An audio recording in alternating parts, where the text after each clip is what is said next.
Think about the last person you fell completely in love with, the way they looked at you in a certain light, the specific way they made you feel electric and uncertain and more alive than usual. Now think about the person before that, and the person before that. Different faces, different names, different stories, but somewhere beneath all of it, something disturbingly familiar. The same emotional distance addressed in a different body. The same push and pull wearing a different smile. The same feeling, intoxicating at the beginning, devastating at the end. You have asked yourself the question, in the quiet moments, late at night, after it falls apart again, why do I always end up here?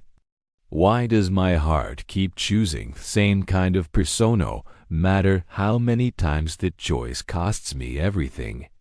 The answer is not bad luck. It is not low standards. It is not some cosmic punishment you are being made to endure.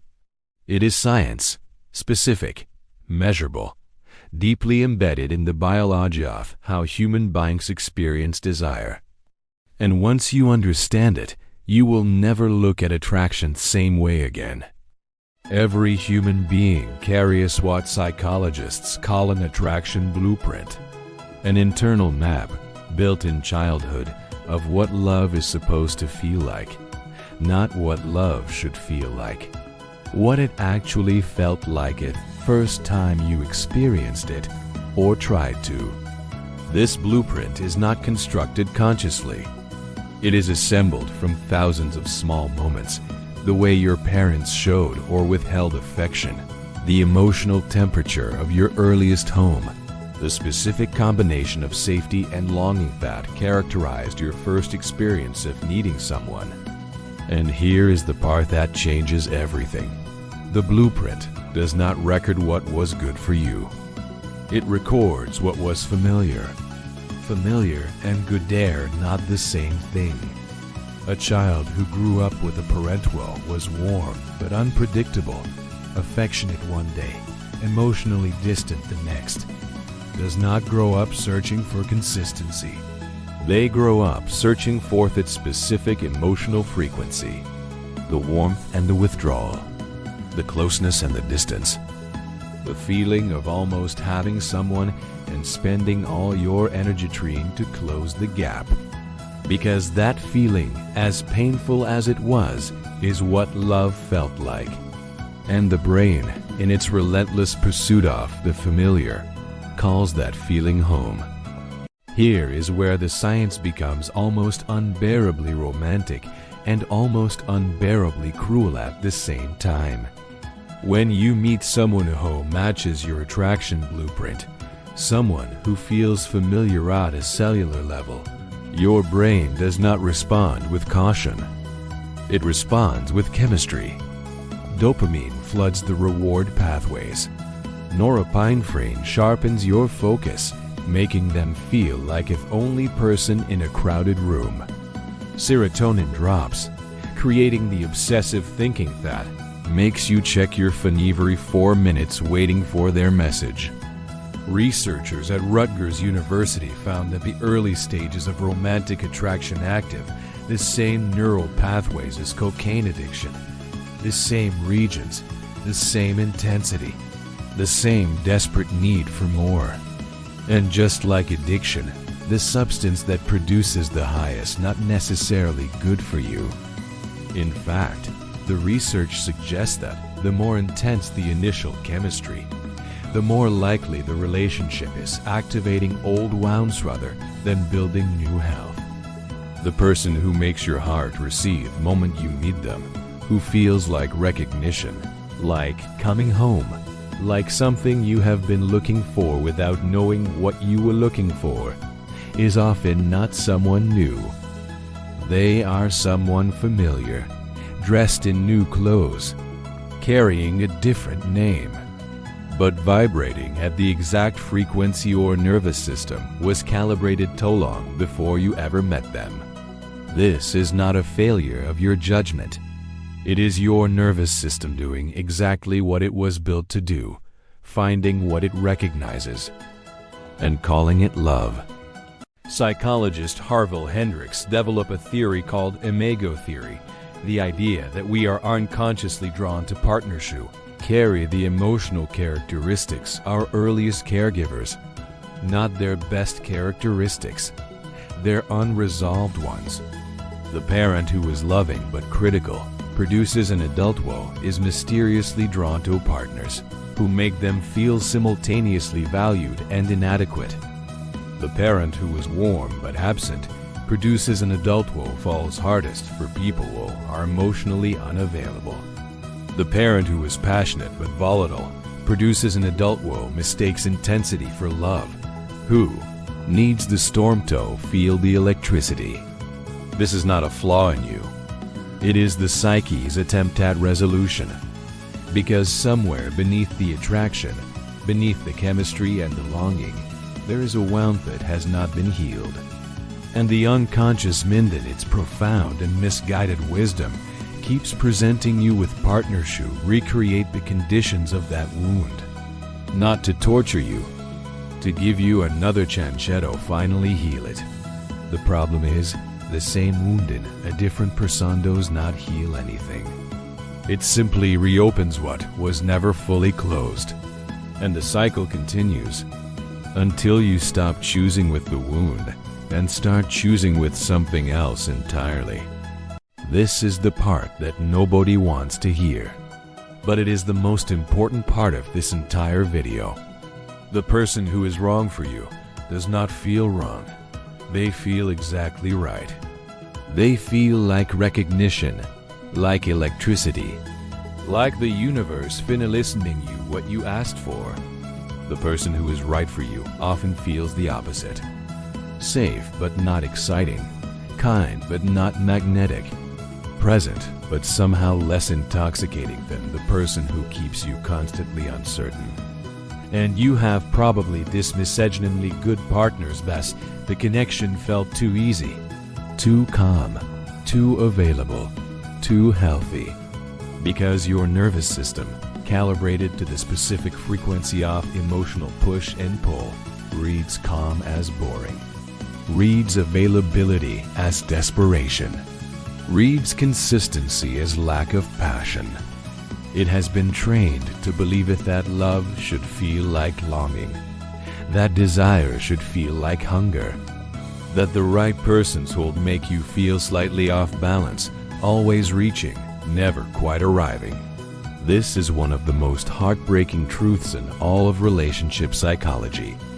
The feelings that tell you this is the one are frequently the feelings of familiarity, not compatibility, of pattern recognition, not genuine connection, of your wound meeting its match and calling it destiny. And then there is the body, because the attraction blueprint does not only operate in the emotional and psychological realm, it operates physically. Research from the University of California found that people unconsciously select partners whose body language, vocal patterns, facial symmetry, and even scent mirror the characteristics their earliest attachment figures. You are not just emotionally drawn to familiar feeling people. You are physically drawn to them. The way someone stands, the specific timbre of their voice, the way they laugh or go quiet when something hurts. Your body recognizes these signals before your mind has processed a single word. And when it recognizes them, it releases a cascade of neurochemical stuff your conscious mind then experiences as attraction, as chemistry, as connection, as the inexplicable feeling that this specific person, out of every person in the world, was somehow meant for you. This is why you can meet someone and feel in the first 5 minutes you have known them forever. You have not known them, but your body has known the pattern they carry, and it is responding to the pattern, not the person. Understanding this does not make the feeling less real. The chemistry is real. The desire is real. The longing is absolutely real. But it is not evidence that this person is right for you. It is evidence that this person is familiar to you. And those are two very different things. Step 1. Map your blueprint. The first step in breaking the attraction pattern is understanding what the pattern actually is. Think back across your significant relationships, not just romantic ones, but the ones that felt the most charged, the most intoxicating, the most devastating. What did they have in common? Not in appearance, not in profession, not in surface characteristics, in emotional texture. How did they make you feel? What did they give easily? What did they withhold? What was the specific dynamic that both pulled you in and eventually broke you? Write it down. Be specific. Be honest. Because the pattern you identify there is the pattern your nervous system is currently scanning for in every person you meet. And you cannot interrupt a pattern you have not yet seen clearly. Step 2. Recognize the signal. Once you know your blueprint, you can begin to use your attraction response as information rather than instruction. When you feel that immediate, overwhelming, almost irrational pull toward a new person, pause. Not to deny the feeling, not to dismiss it, but to ask a single question. What specifically feels familiar about this? Not what feels exciting, not what feels electric. What feels familiar? Because the answer to that question will tell you more about what is actually happening than any amount of chemistry ever could. Step 3. Expand your definition of desire. The most radical thing you can do if you want to break the pattern is to consciously expand what you allow yourself to find desirable. To practice noticing, in specific, deliberate, daily moments, the attractiveness of consistency, the sexiness of emotional availability, the deep, slow-building desire that comes from someone who shows up the same way every single time. This is not settling. This is not lowering your standards. This is retraining your nervous system to recognize a different frequency as home. It is slow. It is uncomfortable. It requires you to sit in the discomfort of unfamiliarity and resist the ergetto, reach for what is familiar instead. But on the other side of that discomfort is something your wound has never been able to give you. A love that does not require constant uncertainty to feel real. A connection that does not need pain to prove its depth. A person who does not make you feel like you are always reaching because they are already here, already present, already choosing you, not sometimes, every time. You did not fall for the wrong people because something is broken in you. You fell for them because something in you was trying to find its way home, to a feeling it recognized, to a pattern it knew, to the specific emotional frequency it was installed in you long before you ever fell in love with anyone. That is not weakness. That is one of the most deeply human things about you. This relentless, breathtaking, sometimes devastating capacitito, keep reaching for connection. To keep believing that this time, this person, this feeling, might finally be the one that stays. The work is not to stop reaching. The work is to learn the difference between reaching for someone because they feel familiar and reaching for someone because they feel right. That difference, quiet and subtle and life-changing, is everything. If this video made you think of someone specific, share it with them. Like this video.